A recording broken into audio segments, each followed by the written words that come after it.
tem essa abdução de 1931.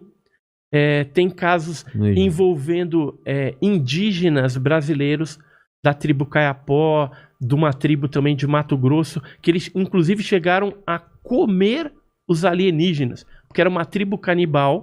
Eles pegaram os alienígenas, prenderam e comeram? Isso, desceu uma nave lá, esses seres brancos, meio esquisito, e aí, até aí os indígenas ali do Mato Grosso ficaram convivendo. Mas aí quando esses seres começaram a mexer com as crianças da tribo, eles resolveram conversar lá entre os chefes, né, da tribo, e resolveram matar eles. Como eram canibais, foi tudo pra panela. Isso está descrito em livros norte-americanos de pesquisadores alemães e suíços que estiveram aqui em 1936, quando coletaram esses casos. Então tá tudo aqui, a fonte, direitinho. Quer ver? É bem interessante. Tem até um desenho meio satirizando até essa situação. Cadê? Mas tá aqui, ó.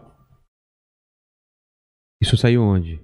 Saiu no livro. Deixa eu ver o nome do livro certinho aqui para te falar. Não é isso aqui? The Best of... Isso. Ó, The Best, o melhor da antropologia hoje. Tá. Né? Então tá na página número 164, na parte 5. Então conta essa Cara, o história. desenho que os caras fizeram dos alienígenas no caldeirão, dá pra ver aí? Os caras no caldeirão e os caras cozinhando. Então, quem descreveu esse fato foi antropólogos que estiveram aqui no Brasil investigando a tribo indígena. No caso dos Kayapós, por exemplo, tem o Bep-Gororoti, que era um deus, e aí tem uma roupa de festa, né, que geralmente eles têm um culto que eles fazem para lembrar desse deus Bep-Gororoti, e eles se vestem muito parecido com um astronauta. Totalmente. Né? Cara, olha essa roupa. O Perê, que teve lá, o indianista, né, entrevistando essa tribo, ele conseguiu essa história bem interessante. Disse que esse deus, o Bep-Gororoti, veio numa barduna trovejante, parou lá na serra de Pucatoti. E Pará isso? Isso é Pará. No exatamente, Pará? Caramba. Os Kayapós é lá em cima. Então eles... Desculpa. O Bep-Gororoti. E aí o que acontece? Ele tinha uma espécie de arma que ele apontava para árvores e desintegrava. Isso os indígenas raio laser, falavam. né? Tipo raio laser. E aí os caras tinham medo dele. Só que um dia viram ele numa cachoeira tomando banho e viram que ele era um homem normal. Só era um pouco branco, barba, né? Então lembrava muito um viking, vamos dizer assim. E tinha a pele branca, né? Diferente dos índios Kayapós. E aí o que eles fizeram? Começaram a se aproximar tal, e começaram a conversar, e aí ele se engraçou pro lado de uma filha do tribo lá, do cacique da tribo, né? E aí casou com ela, teve um filho. Eles instituíram uma oca no centro da tribo, onde os mais velhos iam lá e... É tipo uma escola onde eles falavam das experiências que eles tinham para passar a experiência com isso, com aquilo, né? Sim. E discutir as coisas da tribo, como se fosse uma escola. E aí depois de um tempo ele cansou de lá, subiu para Pucatoti, pegou a família dele e aquela nave, né, aquele objeto, subiu as estrelas e ele prometeu um dia voltar, só que até agora não voltou mais. Então é a lenda Kayapó. Eu tenho, por exemplo, aquele caso de maio de 1986, que é a Noite Oficial dos OVNIs, e eu tenho até jornais... Por que é a Noite Oficial dos OVNIs? Vários avistamentos?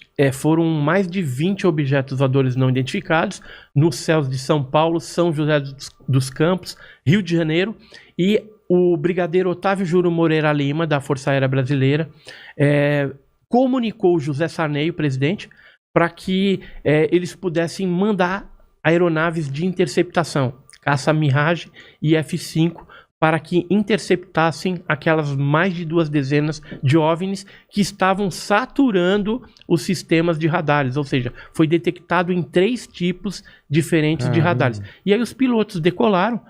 Eu tenho uma revista aqui que eu vou te dar, é a revista OVNI Pesquisa. Então ele fala da noite oficial dos OVNIs, né? Então traz detalhes, esses pilotos, né? Como que foi a perseguição. E inclusive tem um fato aí bem relevante que fala a respeito de um avistamento coletivo na Escola de Especialista de Aeronáutica em Guaratinguetá, onde mais de 2.000 pessoas, ou seja, militares da escola, sargentos, né, oficiais, viram um fenômeno naquela noite de 19 de maio de 86 e houve um blackout na instalação militar. O próprio capitão me deu essa entrevista falando a respeito daquela noite.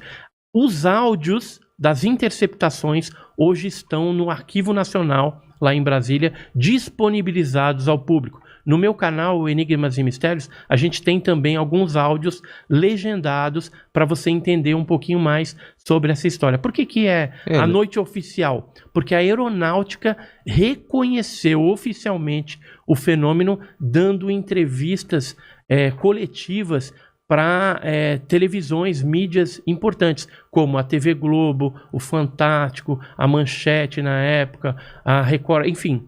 Houve uma divulgação bem interessante por parte desse caso, onde teve testemunhas de credibilidade, ou seja, pilotos, militares que viram os OVNIs, né? E ficou confirmado que se tratavam de objetos voadores não identificados. Inclusive o governo brasileiro comunicou o Departamento de Defesa norte-americano. Eu tenho um fax em inglês, né, onde eles falam, até dão detalhes ali, que o Osiris Silva, né, que era ex-presidente da Embraer, né, estava, parece, indo assumir a Petrobras ou a Embraer, não lembro, saindo de um para o outro. Ele, junto com o comandante Alcir, numa aeronave Xingu, observou em São José dos Campos o objeto, pediu até autorização para tentar interceptar. Foi um negócio impressionante, foi uma perseguição muito legal. Esse caso é tido como um dos principais da ufologia brasileira. Mas teve paralelo com... Essa noite oficial aconteceu em outros países também ou só aqui no Brasil? Ou teve relato também nessa mesma noite em outros lugares? Teve, que eu fiquei sabendo, no Uruguai, em maio de 86, sendo que o governo uruguaio, através do CRIDOVNI, que é um órgão que pesquisa OVNI para o governo, e inclusive tem alguns pesquisadores civis que participam desse grupo, eles pediram oficialmente para o governo brasileiro detalhes sobre essas perseguições e o que foi visto, filmado, fotografado na época. Por quê? Porque alguns desses objetos, eles ultrapassaram a fronteira indo para o Uruguai. Tá. Então eles tinham interesse de saber o que era aquilo. O que aconteceu no Brasil, por que vieram aqueles objetos, até para entender aquele fenômeno também que ultrapassou fronteiras. E esses relatos, as comunicações que você falou que foram traduzidas, por quê? Não eram pilotos brasileiros que estavam... Não, eu legendei para a pessoa entender. Ah, tá. E o que eles falavam nessas transmissões? Que era? Você vê o nervoso, né, dos pilotos chegando, tentando chegar próximo. Tem um que coloca em Judite. Judite é um termo que você trava o objeto e se você atirar, você acerta. Só que no momento que ele estava ali travado no radar e tudo mais interno, entendi. E não deu nem tempo dele pedir autorização para atirar ou não, porque o objeto parece que percebeu e saiu em desabalada a carreira. Mach 15. Caramba. Ele atingiu. Cada Mach é uma velocidade do som. Deixou o Mirage e os F5 no chinelo, cara. Foram embora. E o interessante é que assim, isso foi 19 para 20 de maio. E foi uma nave que veio, despejou isso aí tudo. E no dia 29 de maio, né, foram 10 dias... Despejou isso daí tudo, vários objetos? Vários objetos, né? Uma nave mãe. Desovou uma nave mãe, desovou os objetos que foram para várias áreas do Brasil. No dia 29, voltou esse grande aparato, esse grande objeto voador não identificado e recolheu os objetos pequenos, né? O que aconteceu? Na torre de controle de São José dos Campos, eles detectaram novamente no dia 29 essa grande quantidade de plots, né, de objetos voadores que começaram a se dirigir para Santos, mais na parte ali oceânica, um pouquinho mais para dentro do mar, onde esses objetos iam sumindo dentro de uma formação bem alongada, em forma de charuto, e aí depois o objeto foi embora. E aí acabou a noite oficial dos OVNIs, que durou 10 dias. Tem os tipos de seres também, né? Tem os Greys, né? Greys. A gente fala mais assim, tipo alfa, beta e gama. O Greys tá dentro disso? O Grey tá dentro do alfa. O que é o alfa? O alfa são os baixinhos. Não fala em beta, não. Baixinho cabeçudo. Só uma coisa. Você tá chamando ele de beta? É que beta é uma coisa... não tem nada a ver com alienígena. Que tem um cara aqui que a gente chamou aqui pra cá. Se chamar ele de beta... Tá me chamando de beta, irmão? Tô me chamando de beta, irmão. Então, desculpa. Mas só como chama lá? Um adendo. Um adendo só. Alfa, então... O alfa são aqueles baixinhos de 1,20 m. Cabeçudos. Com cabeça desproporcional. O ET do filme do ET lá do Spielberg seria o alfa. Tá. E aí ele geralmente tem o olho preto, grande. O do Spielberg tinha olho azul, se eu não me engano, hein? Não tinha? Ah, olha aqui, ó. Esse aí Esse seria o... Esse é um pouco diferente. Mas, na verdade, eu colocaria esse ser aqui já dentro de um gama. Entendeu? Dentro do gama. Porque ele não é tão comum assim. Entendi. O alfa é aquele cinzento, são os que geralmente abduzem, né? Os que estão mais presentes nos contatos aí ao longo do mundo. Entendi. Né? Então, o que é mais relatado... Mas eles são maus ou bons ou não tem essa qualificação? É relativo, né? Esse negócio de bom porque ou mal. Eles podem ser bons pra eles, mas maus pra gente. Por exemplo, se a gente pega um coelho pra fazer experiência, a gente tá sendo bom porque a gente tá produzindo, sei lá, um remédio, mas é mal entre os coelhos. Os coelhos vão ver a gente como gente má. Justamente. Então, eles podem ser bons, mas estão pegando a gente pra experiência, na teoria. Isso, e é na marra, entendeu? Porque você não tem controle. Exatamente. Né? Mas só voltando um pouquinho nas tipologias dos seres alfa. pra gente Vamos fechar. Lá. O alfa, então esses baixinho, cabeçudo, olho preto, cerca de 80% dos casos. 15% dos casos é os betas, que é parecido conosco. Se vestir uma roupa assim, normal, que nem a gente, entra na festa... eles têm a mesma proporção? Vem até no seu programa aqui e é entrevistado então, de boa. Pode ter passado algum beta aqui e a gente não percebeu? Vai saber. Defante, eu apostaria que o Defante é um beta, cara. E a única diferença é que eles geralmente têm feições mais belas, assim, geralmente então, cabelo loiro, olho azul. Tá, então não é o Defante. É bem diferente, né, do padrão. Então, seria uma versão bonita e esbelta do ser humano. Esbelta, e às vezes ele tem uma altura um pouco desproporcional. Pode chegar a 2 metros, 2,5 metros, né? Mas às vezes tem uma altura normal também. Isso são 15%. 5% dos casos são os gama, que aí entra o ET do Spielberg, entra seres com o corpo todo coberto de pelos, robóticos. Esse tipo de trator ele foi muito descrito naquele filme Fire and Sky, do Travis Walton. Fogo no Céu. Fogo no Céu. Esse filme ele foi baseado em fatos reais. Eram 2 amigos que estavam na montanha, não era? Não, o Travis Walton é um lenhador. Ele estava com vários amigos e eles voltavam de um dia de trabalho. E estavam ali na floresta, na região de Snowflake. E, de repente, na volta, eles viram um objeto estranho, parecendo uma espécie de diamante, em cima dos pinheiros, assim. E aí o Travis simplesmente saiu do carro e começou a andar em direção daquele objeto. E os amigos dele, volta, né? Já prevendo alguma coisa de ruim que poderia acontecer, e aconteceu mesmo.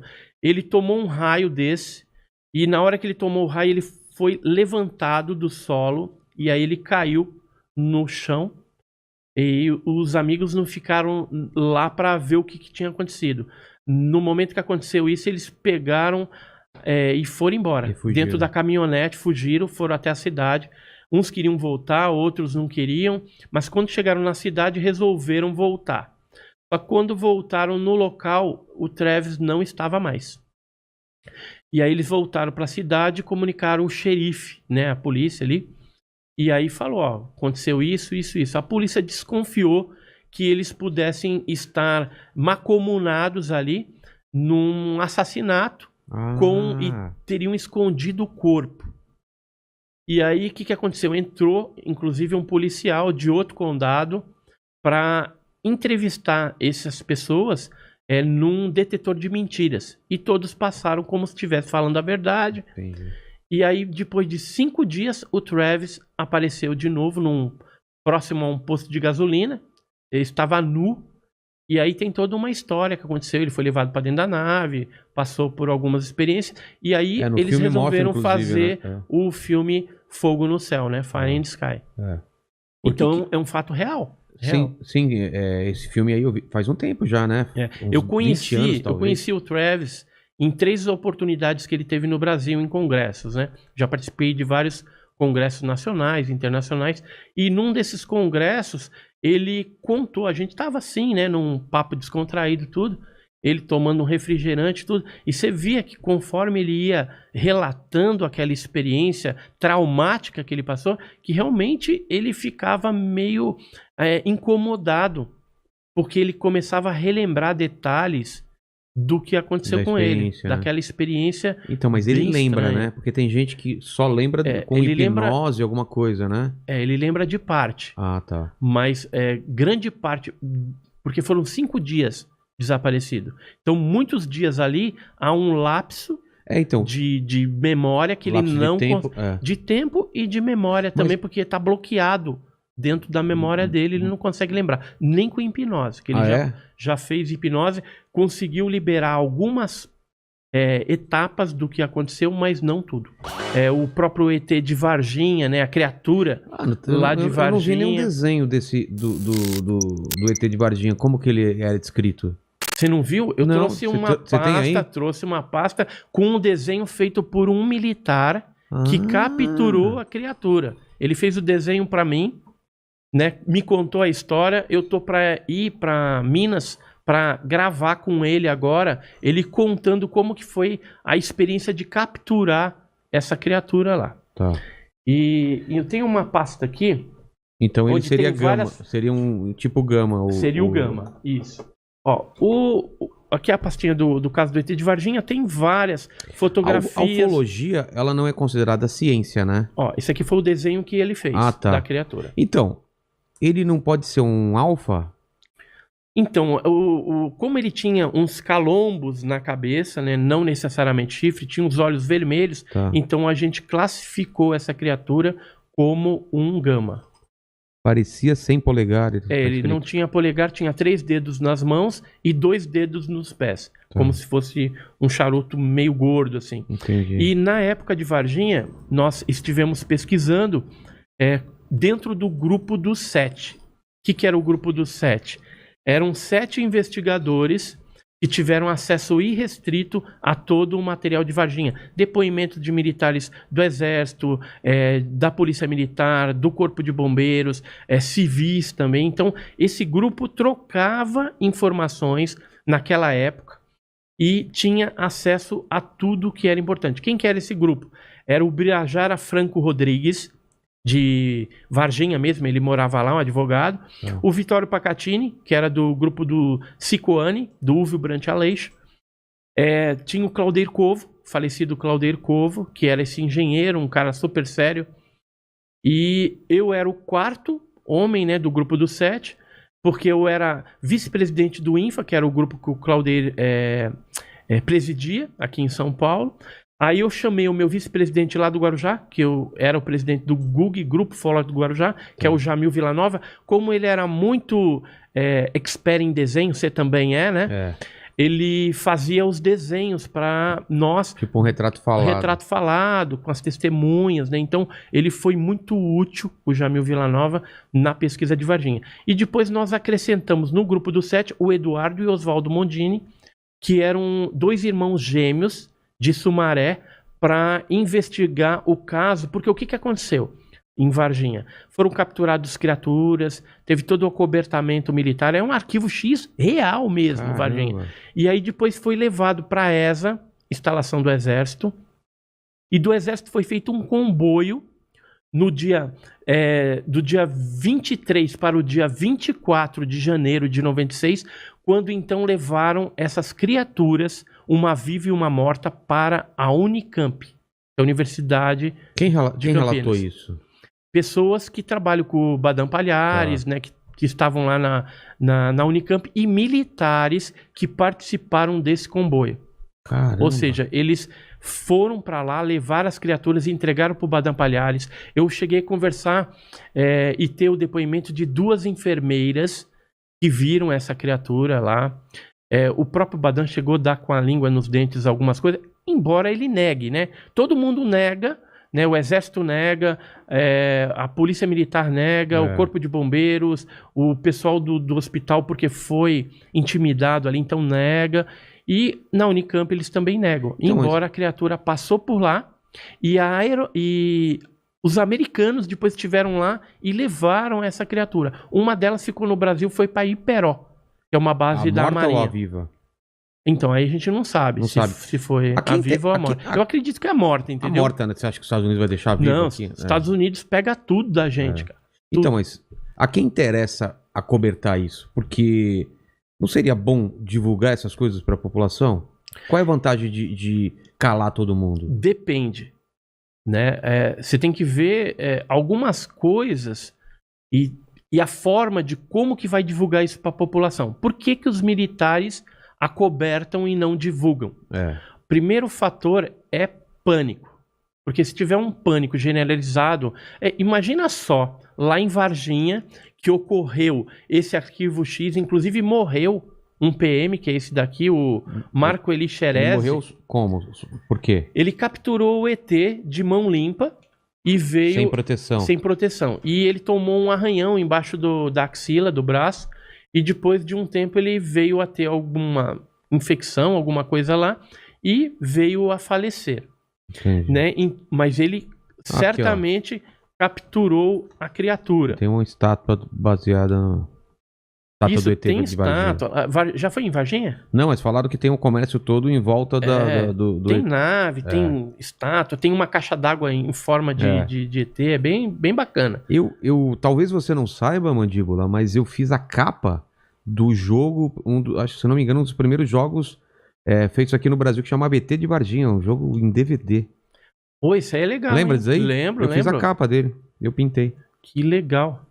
E olha então, aqui, esse todos é de Varginha? Tudo de Varginha, desenhos. Esse aqui foi feito por militares que capturaram no Rio Verde uma dessas criaturas meses depois que aconteceu o fato com as meninas. Todos relatam as coisinhas na cabeça aqui, né? Os calombinhos na mão. Isso aqui foi um desenho do militar. Eu tenho o original aqui pra te mostrar. Eu trouxe. Eu falei, eu vou no programa do Inteligência, cara, não é todo dia que a gente vai lá, né? E falar com o Rogério Vilela é um prazer, cara, uma honra. Aí eu trouxe a carta do militar que ele me mandou e ele fez o desenho da criatura. Sabe o que ele fala aqui, ó? Ele diz que eu não posso me identificar por questões de represália dos meus superiores e no final de semana pensei bastante e resolvi escrever. Eu e outros colegas de farda participamos de uma operação no Rio Verde, pois avistamentos de criaturas foram reportados. Houve o fato do avistamento e captura no dia 20 de janeiro, que foi o das meninas lá, né? Mas 5 meses depois, novamente, naves e seres apareceram por aqui. Eu e mais uma equipe com o sargento fizemos uma patrulha no rio e eu vi um estranho ser com características das primeiras capturadas. Faça um desenho no papel de seda para que o prezado pesquisador tenha detalhes do bicho. Era muito feio e vimos ela saindo na margem direita e correu para o mato. Devia ter 1,60 m de altura, era marrom escura, com olhos vermelhos e chifres, né? Ele acha que era chifres. Sim. Mas era uma espécie de calombinho. E ele continua aqui. Meu colega que participou de outra patrulha no dia 4 de julho de 96 disse que viu nas águas um ser todo peludo do tronco até a cabeça. Os olhos eram vermelhos iguais. Espero ter ajudado nas pesquisas. Infelizmente não posso me identificar nesse momento, né? Porque senão sofreria aí as represálias cabíveis lá por ser da instituição do Exército, né? Então, mas de um quem órgão militar. Quem sabe essas paradas são superiores deles? Quem que sabe? Daí, quem que poderia ser confrontado ou falar, e aí? O que aconteceu? Quem que poderia ser? Então, na verdade, o que acontece? Muito do que se levantou de Varginha foi classificado como ultra secreto ou até acima. Então, esse tipo de classificação a gente não consegue ainda pedir a liberação. Mas o presidente pode? Ele tem acesso a isso? O presidente sempre tem acesso a casos ufológicos. Sempre. Então vamos pedir uma coisa. Por exemplo, a Dilma, né, que era daquela época. Exatamente. Ela falou, eu respeito o negócio do ET de Varginha. Com certeza ela foi informada a respeito do que estava acontecendo. Agora... Porque todos os presidentes... Cara, eu tenho... que ano que foi? 96? 96. Cidade do Norte, isso aqui. Então, esse aqui eu tava junto. Eu fui fazer uma vigília porque o Estadão, ele fotografou OVNIs nessa época lá, em 95. E aí que saíram as fotos, a gente pegou uma equipe de pesquisa de campo, fomos para a região e o Jamil, que é do nosso grupo, fez essa fotografia de um objeto. Eu estava junto, vi esse objeto voador não identificado lá, e depois o Claudeiro Covo, que era um analista de fotografias, hoje ele já é falecido, e era super respeitado, né? Ele chegou a analisar a foto e deu como autêntica. Era um objeto em formato de disco, mas que tinha várias luzinhas, né, coloridas na sua estrutura. Você pode ver que tem uma espécie de estrutura discoidal. Edson, quando você fala que foi feita a análise não é para ver se isso é um disco voador, é só para ver se a foto não foi maquiada, foi ela. Isso, exatamente. Se não tem truque digital, dupla exposição, montagem, efeito coma, que seria reflexo. E o lance de dupla exposição, né? O cara fotografa um céu e depois fotografa uma coisa luminosa e junta os dois na hora do dia. Hoje, com as câmeras digitais, tá mais fácil. Tem programas, o Exif, por exemplo, alguns programinhas, que você consegue ler as informações técnicas da fotografia, e aí você pega o cara no pulo também. Né? Se ele estiver mentindo, às vezes o cara pega no Photoshop lá, tira uma foto de uma lâmpada assim, e dá uma escurecida, dá uma camuflada, só que no histórico da foto interno vai constar todos esses dados. Por isso, quando eu peço para alguém que me manda uma foto ou filme para analisar, eu peço para mandar a foto original e, de preferência, se for câmera digital, a primeira foto anterior e a primeira foto posterior. Porque aí você vai ver ali a sequência fotográfica, o que estava acontecendo.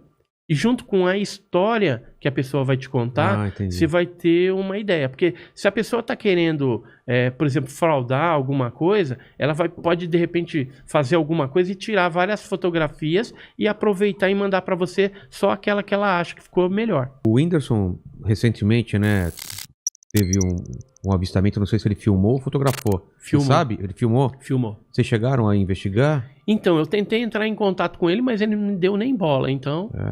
Então aí não tem como a gente analisar o material, mas eu queria muito ter analisado o material dele. Porque tá interessante. Agora, pode ser OVNI? Pode. Pode ser drone? Também pode. Por isso que teria que fazer uma análise mais acurada em cima do que ele viu e filmou, né? Porque ele estava bem empolgado também, né? Então a gente tem que tirar toda essa emotividade da coisa e analisar friamente, né? Racionalmente, aquele evento. Um OVNI é um objeto voador não identificado. Isso, não necessariamente é alienígena ou extraterrestre. Exatamente. Ou intraterrestre ou de outra dimensão, isso são teorias. Um OVNI pode ser uma nave de outro planeta? Pode. Mas também pode ser um drone secreto, espião dos Estados Unidos? Também pode. Pode ser um fenômeno atmosférico desconhecido? Pode. Pode ser uma confusão, de repente alguém vê um fogo-fato próximo a um cemitério, né, que é bem comum. São umas chamas, é uma coisa esverdeada. Como que é? Meio esverdeado, azulado, porque eu já vi esse negócio aí, gás assustador. metano saindo de corpos putrefados ali, né? Então, aí você vê aquela imagem, de repente pode eventualmente confundir.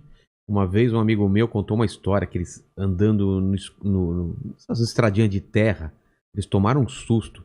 O carro estava sem luz e de repente um objeto escuro na frente levantou, parecia um humanoide mais estranho, abriu os braços assim, e eles com lanterna e tal, era um tamanduá, cara, que levantou na frente do carro. Os caras se cagaram inteiro achando que era um alienígena, velho. Porque você imagina aquele bicão, aquele negócio. Ele falou que ele fica grande, quando ele levanta assim, ele fica grandão. Tamanduá é grande pra caramba. É grande, velho. Imagina, cara. Eu preferi um alienígena. Então não, mas tem tem muita confusão assim no meio, entendeu? Então você tem que manter a mente sempre aberta e o sangue frio.